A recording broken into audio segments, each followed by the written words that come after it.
మానస సరోవర్ యాత్ర ప్లాన్ చేస్తున్నారా? నమ్మకంగా సేఫ్ గా మీ కలల మానస సరోవర్ యాత్రని ట్రావెల్ టర్న్స్ తో నిజం చేసుకోండి. మరిన్ని వివరాలకు ఈ నెంబర్కు కాల్ చేయండి. నమస్తే రమ్మగారు. నమస్తే జయ. రమ్మగారు, మనకి ఈ నెలలోనే వసంత పంచమి ఉంది. మరి పంచమి యొక్క విశిష్టత, హ్మ్. ప్రత్యేకమైన పూజా విధానాలు చేస్తూ ఉంటాం సరస్వతీ దేవికి కదా. అవును. మనకి బాసర్లో కూడా చాలా బాగా చేస్తారు పూజ. వర్గల్లో కూడా బాగా చేస్తాం. అవును రమ్మగారు, వర్గాలు వెళ్ళాలి రమ్మగారు. ఎప్పటి నుంచో అనుకుంటా ఉన్నాను. వెళ్దాం. బాసర వెళ్ళాను కానీ వెళ్దాం. ఒకసారి వెళ్దామండి. సాయంకాలము వర్గల్లో ఆ, హారతి ఇచ్చే వేళ మాకు బాగుంటుంది.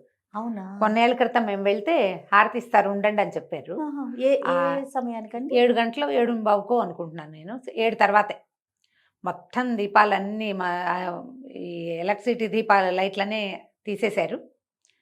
అమ్మవారు ఒక తెల్లని చక్క వస్త్రం, అది మహా చక్కటిది. సాయంకాలాలు మహా బాగుంటుంది. ఆ హారతి ఇస్తుంటే ఆమె హారతితో పాటు కళ్ళు తిరుగుతున్నట్టున్నాయి జయ, పైకి కిందకి. బాగుందంటే ఆ వర్గంలో అమ్మవారి దర్శనం ఆ సాయంకాలం వేళ ఒక 5-6 సంవత్సరాలైనా అయింది. బ్రెయిన్లో ఇంచి పోలా అది. అవునా? అంత అద్భుతంగా ఉంది. ఓకే. అన్ని హారతులు ఇస్తారు సాయంకాలం వేళ. ఆహా. ఈ హారతి ఇచ్చే వేళలు అమ్మవార్ల దేవాలయాలు అన్నిట్లలోనూ విశేషంగా ఉంటాయి. ఆ తర్వాత ఇంకా క్లోజ్ చేసేస్తారు. దాని తర్వాత ఇంకా కాసేపు అయిన తర్వాత క్లోజ్ అయిపోతుంది. మహామంగళ హారతి అని సాయంకాలాలు ఇస్తారు. చాలా బాగుంటుంది. ఓకే. వసంత పంచమి, మాఘశుద్ధ పంచమిని వసంత పంచమి చెప్తారు. అయితే ఇప్పుడు మనం సరస్వతి పూజ చేసుకుంటున్నాం కానీ ఇది వరకు ఈ వసంత పంచమిని వసంతోత్సవంగా చేసేవాళ్ళు. ఏంటంటే మన్మధుడు, రతిదేవి, వసంతుడు, ఈ ముగ్గురు అవతారాలు వేసుకుని వసంతోత్సవం రంగులు చల్లుతూ చేసుకునే ఉత్సవంగా కూడా ఈ వసంతోత్సవాన్ని చేసుకునేవాళ్ళట. ఇప్పుడు ఇది వసంతం ఇప్పుడే రాదు. మాఘ పాల్గుణాలు అయిన తర్వాత చైత్రము వైశాఖము కదా వసంత ఋతువు. అవును. వసంత ఋతువు ఆగమనానికి ముందొచ్చే ఋతువులోనే ఈ వసంతం ఆడేవాళ్ళట అప్పట్లో. ఇక మామిడి చిగురులేయటం మొదలు పెడుతుంది, కోకిళ్ళు కొద్ది కొద్దిగా కుయ్యటం మొదలు పెడతాయి, మంచు కొద్దిగా తగ్గుమొహం పడుతుంది, ఎండ కొంచెం పెరుగుతూ ఉంటుంది. ఎండ తీవ్రత వచ్చాక కదా వసంతం వచ్చేది. అవును. ముదిరిన ఎండకి వసంతం వస్తుంది. ఆ ఎండ ముదరడానికి సూచనగా వచ్చేటువంటి ముందొచ్చే ఈ పంచమిని వసంత పంచమిగా పూర్వం చేసేవాళ్ళు. సంస్కృత నాటకాల్లో ఈ వసంతోత్సవం గురించి చాలా విశేషంగా కనపడుతుంది. డ్రామాస్లో చేసేవాళ్ళు ఇది వరకు. మన పాత సినిమాలలో కూడా ఈ వసంతోత్సవపు హడావిడ్లు 1-2 కనపడేవి. ఏం చేస్తారు అమ్మగారు? వసంతోత్సవం అంటే రంగులు బుక్కాలు చల్లుకోవటం, ఆహా. తర్వాత అందరూ కలిసి నాట్యాలు ఆడటం, చెరుగడలు అవి పట్టుకుని ఊరేగటం, ఒకటి మన్మధుడు ఒకటి రతీదేవి వేషం వేసుకోవటం, అందరూ కలిసి అంటే ప్రజలంతా కలిసి సంతోషంగా గడిపే సమయం అన్నమాట ఈ వసంతోత్సవం. దీంతో పాటుగా ఈ రోజున సరస్వతీదేవి జన్మించిందని ఒక ప్రత్యేకమైన విషయం చెప్తారు. సరస్వతీదేవి అంటే శుద్ధ సత్వస్వరూపిణి, ఏమనాలి, సాత్విక రూపం, తెల్లని వస్త్రము, తెల్లని పువ్వు మీద కూర్చుంటుంది, అహింసా స్వరూపిణి, ఏమీ ఆయుధాలు లేవు ఆవిడికి, ఒక వీణ పట్టుకుంటుంది. ఆ వీణ ఆయుధం కాదు కదా, సాధనము. తర్వాత ఏమో పుస్తకము, అక్షమాల, వీణ వాయించుకుంటూ ఉంటుంది. మామూలుగా మనకు అమ్మవార్ల స్వరూపాలు ఎట్లా కనపడతాయి జయ? సాధారణంగా చతుర్భుజిగా ఉన్న అమ్మవారైతే 1-2 ఆయుధాలు ఉంటాయి. పాశాంకుశాలైనా ధరించి ఉంటుందమ్మ కనీసం. ఈ సరస్వతికి పాశము లేదు, అంకుశము లేదు.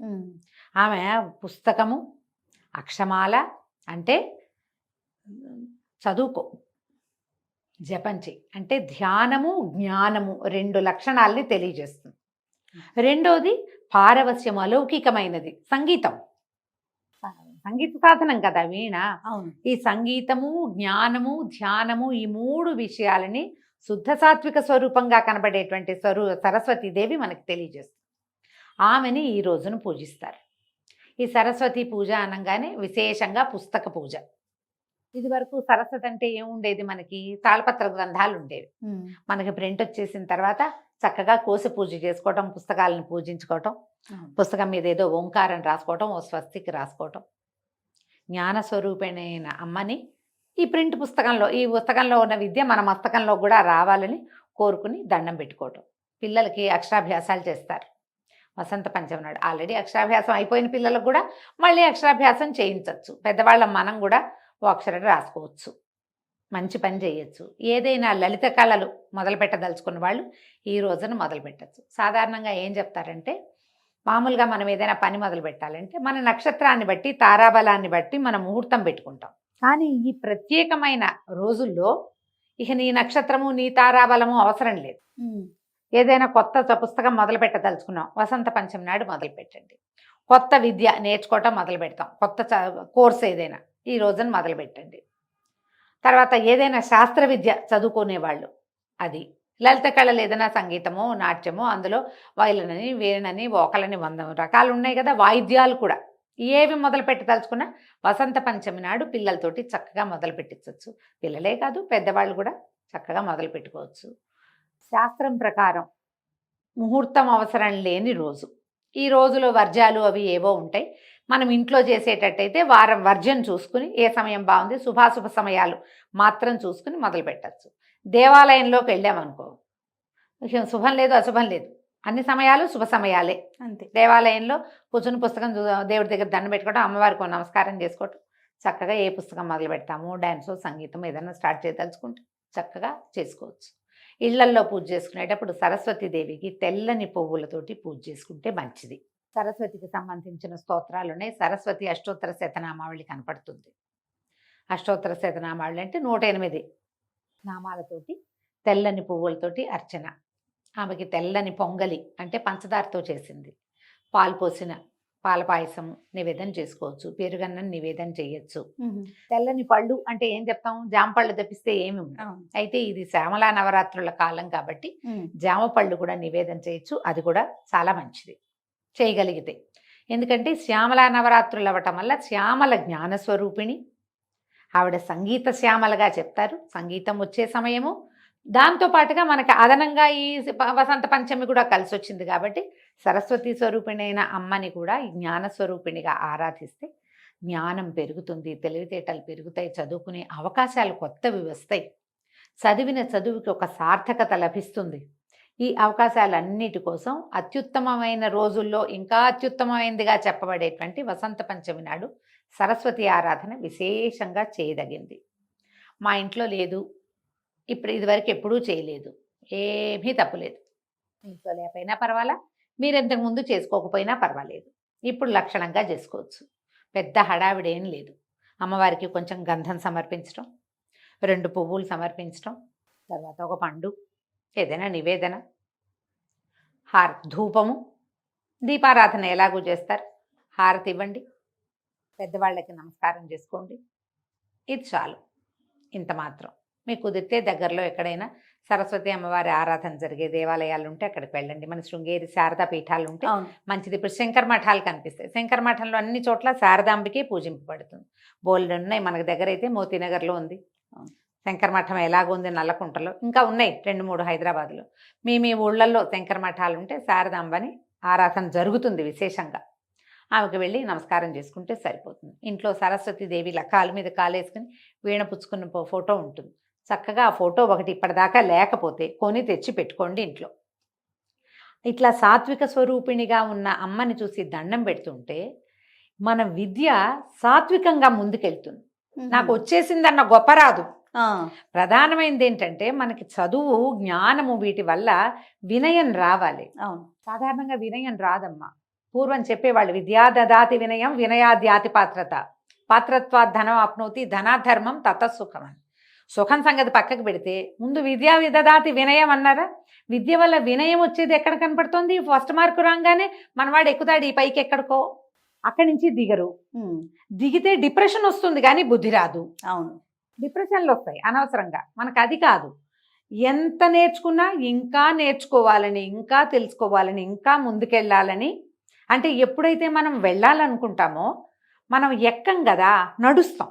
అవును, ముందుకెళ్ళాలంటే ఏమిటి, మెట్టెక్కి పైన కూర్చుంటే అక్కడే కదా కూర్చుంటాం. మనం కూర్చునటం కాదు, మన పాయింట్ ఏమిటి, ముందుకి నడవాలి. ఆ నడిచే విధానము మనకి ఒక శుద్ధమైన సాత్వికమైన స్వరూపాన్ని చూస్తేనే వస్తుంది. ఆవిడే సాక్షాత్తు సంగీత విద్య అయితే ఆమె ఎందుకు వీణ వాయించి కనపడాలి మనకి? సాక్షాత్తు సంగీతమే స్వరూపం అయినప్పుడు ఆవిడ వీణ వాయించుకుంటూ ఆనందిస్తోందని ఎందుకు చూపిస్తున్నాం మనం? నువ్వు సంగీత స్వరూపిణివే అయినా కూడా నువ్వు కూడా నిరంతర సాధన చేయాలని చెప్తుంది సరస్వతి రూపం. కరెక్ట్ అండి. అంతే కదా, జ్ఞానం ఉన్నవాడు నిరంతరం చదువుకోవాలి. ఏదైనా ఒక విషయం తెలిసినవాడు, ఒక విద్య వచ్చినవాడు నిరంతరము ఆ విద్యలో రమిస్తూ ఉంటేనే ఇలా సాత్వికమైన స్వరూపంగా ముందుకెళ్ళగలుగుతారు. ఆ ముందుకెళ్లే విధానాన్ని సరస్వతి స్వరూపమే ప్రోత్సహిస్తుంది. కాబట్టి చక్కగా ఒక చిన్న సరస్వతి ఫోటో ఒకటి పెట్టుకోండి ఇంట్లో. ఇప్పటిదాకా తేపోతే ఇప్పుడు తీసుకురండి. తప్పకుండా. రోజు కనపడేలాగా పెట్టుకోండి. పిల్లలకి దండం పెట్టడం అలవాటు చేయండి. సరస్వతి నమస్తుభ్యం ఉందండి మనకి చిన్న శ్లోకం. వరదే కామరూపిణి విద్యారంభం కరిష్యామి సిద్ధిర్భవతు మే సదా. అంతే. ఇంకా ఎన్నో ఉన్నాయి సరస్వతి శ్లోకాలు.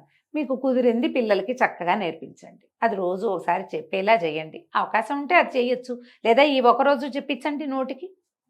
సింపుల్గా తేలికగా పూజ చేసుకోండి. పిల్లల్ని కాసేపు కూర్చోబెట్టి చదివించండి. పిల్లల పుస్తకాల మీద ఓంకారం రాయండి. వాళ్ళకి తెలుగు వస్తే లక్షణంగా వాళ్ళతోటి రాయించండి. చక్కగా ఓ పెన్సిల్తో గీసి దీని మీద ఈ పసుపుతోటో ఈ గంధంతోటో నువ్వే రాయి, అప్పుడు నీకు బాగా చదువు వస్తుంది, బుద్ధి వస్తుంది అని పిల్లలకి మంచి మాట చెప్పండి. మీ పుస్తకం ఉంటే మీరు కూడా డైరీలో రాసుకోండి. కొంతమందికి జర్నలింగ్ అలవాటు ఉంటుంది, రోజు రాసుకుంటారు కదా, చక్కగా డైరీలో రాసుకోండి. దానివల్ల ఏమవుతుంది, ఒక పాజిటివ్ ఆరా పెరుగుతుంది. మీకు జీవితం ఎప్పుడు చచ్చేదాకా నేర్చుకోవాలి అంటారు. అవునండి. ఈ నేర్చుకునే విద్య ఎక్కడిది? ఈవిడి వల్లే వస్తుంది, లేకపోతే రాదు కదా. కాబట్టి సరస్వతిని పూజించండి. ఈ పంచమి నాడు కనుక దేవాలయ దర్శనం చేయగలిగిన, సరస్వతికి సంబంధించిన ఒక స్తోత్రమో శ్లోకమో మీరు చదువుకోగలిగిన చాలా మంచిది. మంచి పాజిటివ్ వైబ్స్ కలుగుతాయి. వైబ్స్ కోసమైనా ఈ పని చేయండి. తప్పకుండా రమ్య గారు. నమస్తే. నమస్తే జయ.